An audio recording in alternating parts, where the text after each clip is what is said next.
बोलिए आनंद कंद भगवान को, बाके लाल को, सच्चिदानंद। आलोस पंचाह महायज्ञ को प्रथम दिवस को सायंकालीन सत्र में भगवत मंगलाचरण गर्दै हामी अगाडि बढ्ने। पुरुषाय नमः। श्री गुरुचरणकमलेभ्यो नमः। शुक्लां ब्रह्मविचारसार परमा माद्यं जगद्व्यापिनी वेदा पुस्तकधारिणी मवयदा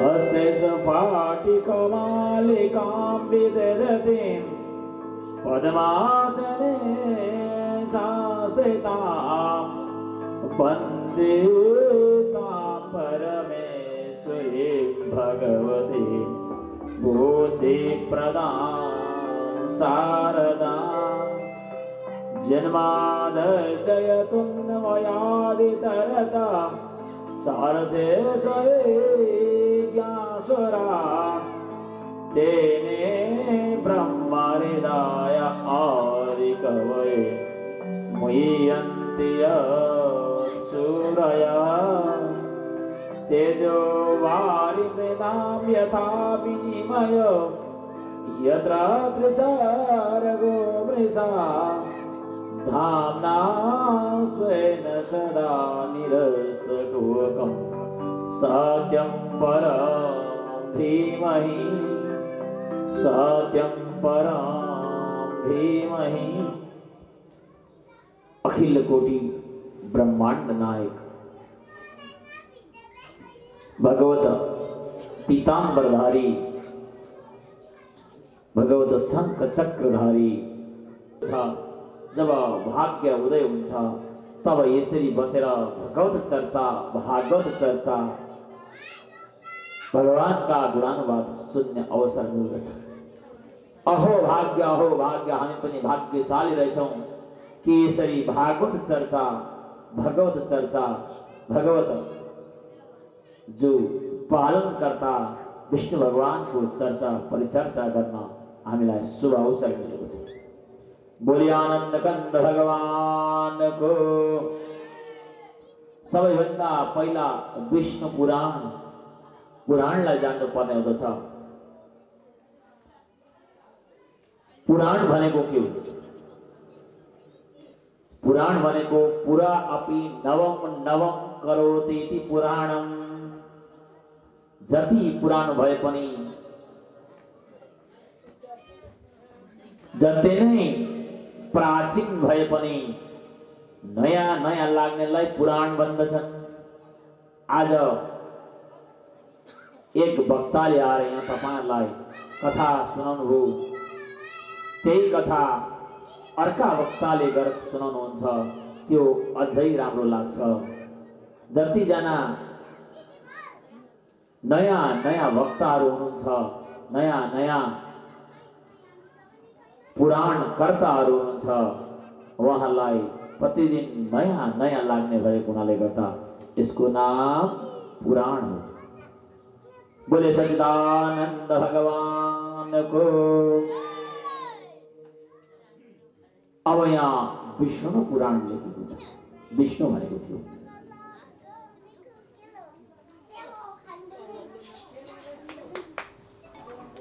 विष्णु भनेको विश्वलाई, जो संसारलाई नै विश्वलाई जसले पालन गर्न सक्छ, सबैको पेट भर्न सक्छ, सबैलाई अन्न दिन सक्नुहुन्छ, सबैलाई चिटी त्यो भित्र माटो भित्र रहेको कई मुनि पृथ्वी मुनि रहेका ती पशु पक्षीहरूको पनि अन्न आहार उनीहरूको पेट भर्ने काम गर्नुहुन्छ। उहाँको नाम विष्णु हो। बोले सच्चिदानंद भगवान को। बालकहरूको संरक्षण गरौँ, त्यो माता पिताको जिम्मेवारी हुन्छ। र यसरी विश्वलाई नै पालन गर्न सक्ने एउटा डब्बा भित्र राखेको सानो जीव जन्तुलाई पनि भगवत भगवानले परम परमात्माले त्यही डब्बा भित्र पनि खाने व्यवस्था गरिदिनुहुन्छ। विश्वलाई नै पालन गर्न सक्ने व्यक्तिको नाम, जसले विश्वलाई नै पेट भर्ने काम गर्नुहुन्छ, उहाँको नाम विष्णु। बोले सच्चिदानंद भगवान को। अब श्री विष्णु पुराण लेखेको छ। श्री को अर्थ चाहिँ के हो त? श्री कुन छ? श्री विष्णु होला। श्री भनेको चाहिँ कसैलाई सम्मान अर्थक। भागवत पुराण र स्कन्द पुराणले विष्णु पुराणलाई सम्मान गरेको। श्रीवाचक भनेको सम्मान अर्थक,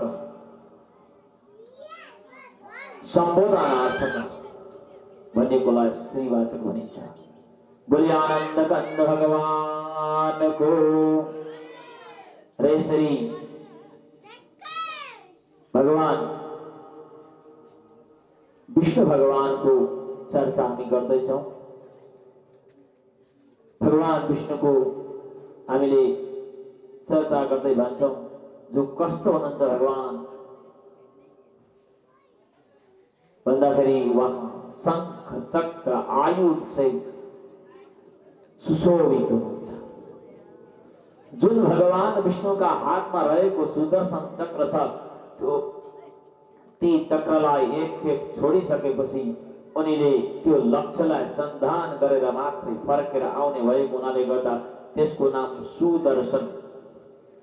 जसको दर्शन भइसक्दा के हुन्छ भन्दा अनेक अनेक पापाचारी पापिष्टहरू पनि सुप्रवृत्तिमा आउँदछन्। उनीहरूको प्रवृत्ति तक्षणै बदलेर सुष्टु प्रवृत्तिमा आउने भएको हुनाले गर्दा सुदर्शन। सच्चिदानंद भगवान को। हाम्रो जो पिछाडी बस्नु भएको माता बहिनीहरू हुन्छ सबै अगाडि आउनुहोस् त, अगाडि यहाँ बस्नुहोस् त। भागवतको चर्चा के हुन्छ भने जो पहिला आउँछ त्यो पहिला बस्नुपर्ने हुन्छ अगाडि। भागवत चर्चा गर्दा जो पहिला आउँछ उसले पहिला पाउँदछ, सबसे अगाडि हो नि।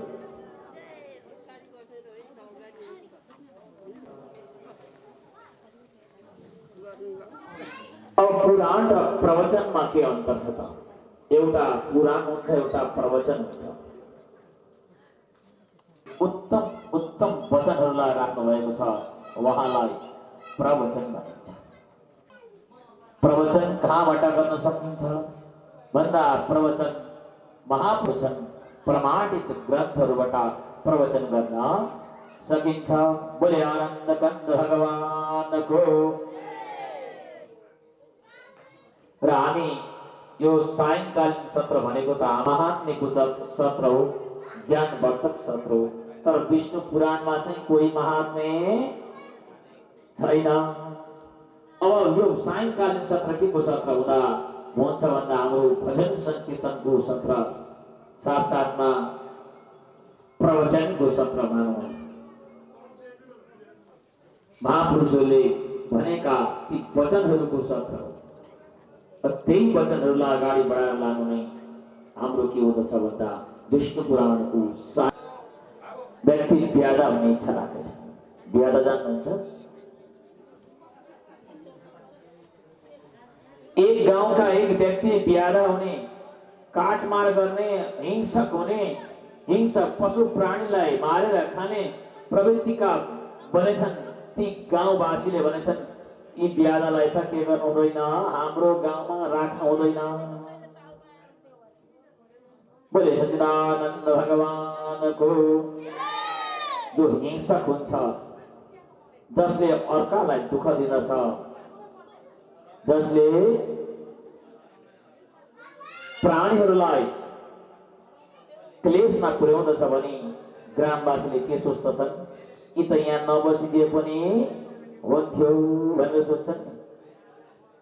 साँच्चै नै 1 दिन 2 दिन 3 दिन कुरा हुँदा हुँदै ती ब्यादालाई गाउँबाट निकाल्ने नि भएछ, तय भएछ। गाउँबाट निकाल्ने भएपछि अब ब्यादामा जान कर लाग्यो जान कर लाग्यो। उहाँ पनि आफ्नो झोली तुम्बी के बोक्नु भएछ त, ब्यादाकामा के थियो भन्दा हिंसक प्राणी मारेर खाने उहाँकामा धनुष काँड बोकेर एउटा जङ्गलमा पसेछ। घनाघोर जङ्गलमा जहाँ धेरै पशु प्राणीहरू बस्दथे, त्यस घनाघोर जङ्गलमा ती ब्यादा पसेछन् भक्तवृन्द। त्यस घनाघोर जङ्गलमा पसेपछि त्यहाँ बसेर उनीले त्यही जङ्गलमा बसेर ती पशु प्राणीहरूलाई मार्दै आफ्नो जीवन यापन गर्न लागेछन्। आज पशु प्राणीलाई मार्यो, भोलि पशु प्राणीलाई मार्यो, यसो गर्दा गर्दै दिन बढ्दै गयो। त्यस जङ्गलमा बस्ने सम्पूर्ण पशु प्राणीहरू के गर्न लागेछन्, प्लाविता भनेको भाग्न लागेछन्। जहाँ दुष्ट पुरुषहरू बस्दछन्, जहाँ दुर्जन व्यक्तिहरू बस्दछन्, जहाँ असङ्गत हुँदछ, त्यहाँका सत्सङ्गती व्यक्तिहरू त्यहाँदेखि बाहिर सर्न टाढा जान इच्छा राख्दछन्। त्यही जङ्गलमा रहेका ती पशु प्राणीहरू पनि त्यस ब्यादाको भयले त्यहाँबाट भाग्न लागेछन्। सम्पूर्ण भागेपछि एक दिन ती ब्यादा भोकै रहेछन् भक्तवृन्द।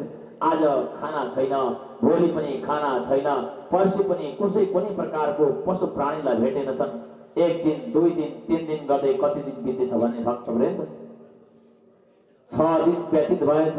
कति दिन? 6 दिन व्यतीत भयो। कुनै प्रकारको अन्न मिलेन, कुनै प्रकारको पशु प्राणी मिलेन।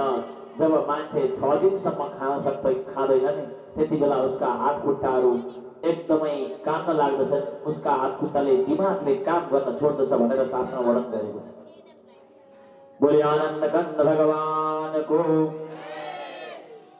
त्यस 6 दिनका दिन उनले एउटा सुकेको रुखमा एउटा सानो तितिरी पक्षीलाई देखेछन् र ती ब्यादाले विचार गर्न लागेछन्, अरे यो सानो भगेरी पक्षीलाई मारे भने पनि मेरो जीवन आज बाँच्ने छ, नभए म भोलिदेखि के हुनेछु भन्दा 6 दिन भयो मैले अन्न आहार नगरेको, म भोलिदेखि समापन हुनेछु भनेर ती सुकेको शुष्क काष्ठा भनेको सुकेको काठमा रहेका ती भगेरी पक्षीलाई मार्नका लागि धनुष काँड लिएर उनी उद्यत हुँदछन्, तयारी हुँदछन्। त्यही बेलामा त्यो डालीमा रहेको भगेरी पक्षीले हेर्दछ, एउटा ब्यादा तलबाट धनुष काँड लिएर के भइरहेको छ, मार्न तयारी परिरहेको छ।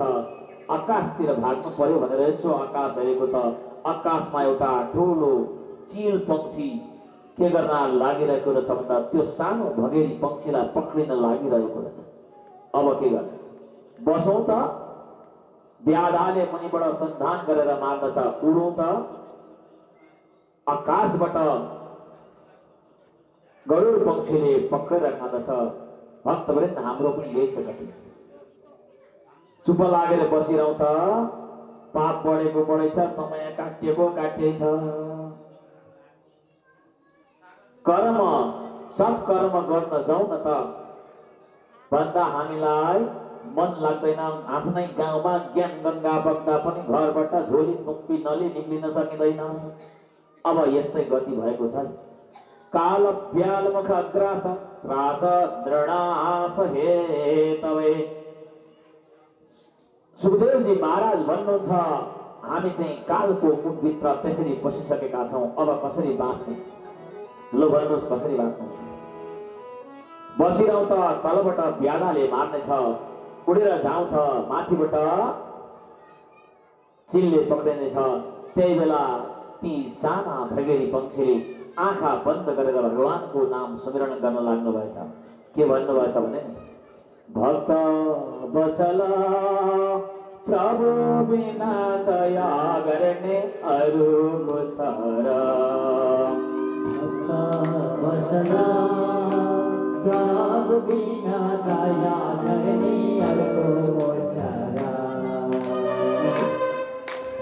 भक्त बसला प्रभु बिना दया गर्ने अरूको छ र भक्त बसला प्रभु बिना दया गर्ने अरूको छ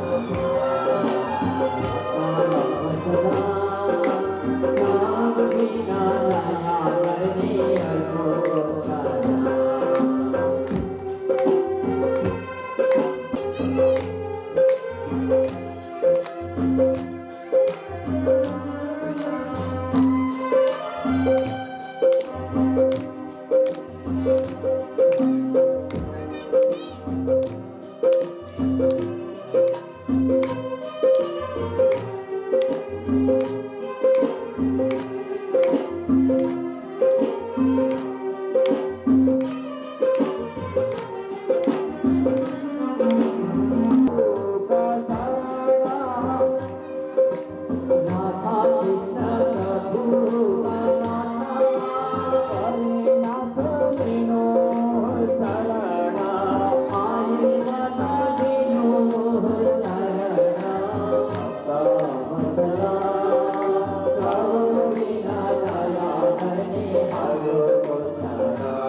जब यसरी त्यस प्रयुक्त भएको जुन यज्ञ गर्नका निमित्त अनेक प्रकारका सहयोगहरू लिएर राजा महाराजाहरू नेताहरूकाबाट सहयोग लिएर चन्दा उठाएर गरेको यज्ञलाई राजसिक यज्ञ, अर्को हुँदछ तामसिक यज्ञ। तब गुणले युक्त भएको यज्ञ कस्तो यज्ञ त भन्दा जुन यज्ञ गर्नका निमित्त अर्का कुनैसँग युद्ध गरेर उहाँकाबाट लिएको धन सम्पत्तिबाट या कसैबाट नराम्रा कर्म कुचित कर्महरू गरेर चोरी गरेर लिएको सम्पत्तिबाट गरेको यज्ञलाई तामसिक यज्ञ। बोले आनन्द कंद भगवानको। अब हाम्रो यो यज्ञ चलेको छ सात्विक यज्ञ हो, जुन सक्त गुणले प्रदान भएको हामीले हाम्रा पूर्वजहरूले हाम्रा वंशजहरूले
शरणमा छु भनेर शरणमा आऊ शरणमा छु भनेर शरणमा आऊ मेरो जीवन यसैले लमेमा मेरो जीवन यसैले लमेमा भलाई प्रभु तिम्रो शरणमा भलाई प्रभु तिम्रो शरणमा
अन्त पनि जान्न सकिँदैन मध्य पनि जान्न सक्दैन उहाँलाई परमात्मा भगवान भनिन्छ बडा अप्ठ्यारो कुरा आयो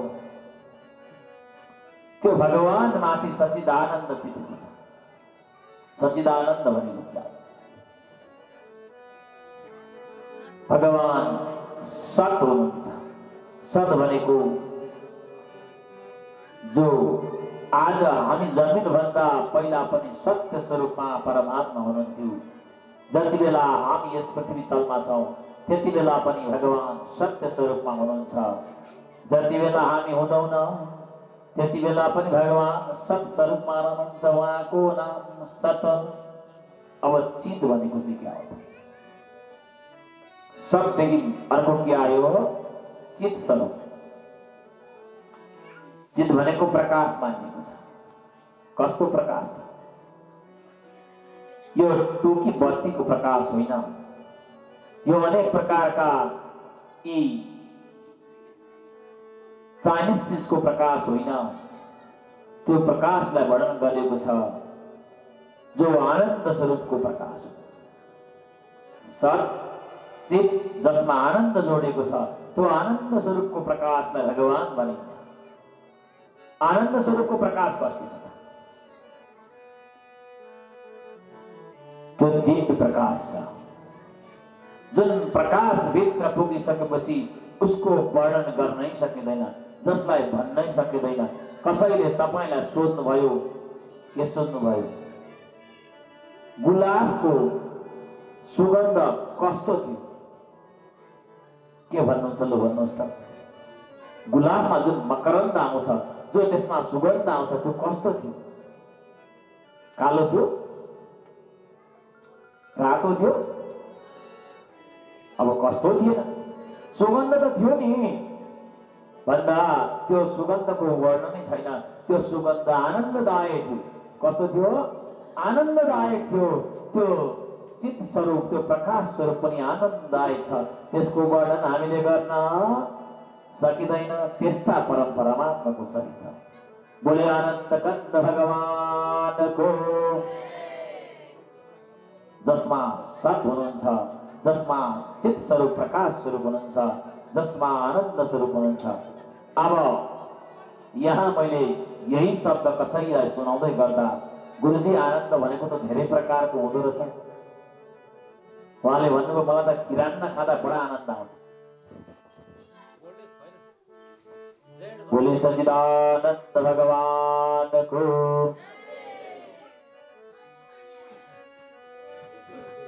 अब अनेक प्रकारका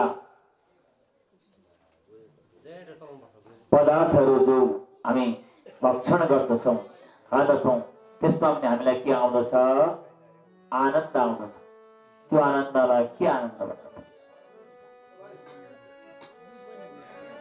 धेरै दिनदेखि तपाईँले के खानु भएको छैन, मिष्टान्न लिनु भएको छैन, भोजन गर्नु भएको छैन। भोजन गर्दा जब बुभुक्षा हुनुहुन्छ बिहानदेखि बेलुकासम्म के हुनुहुन्छ? केही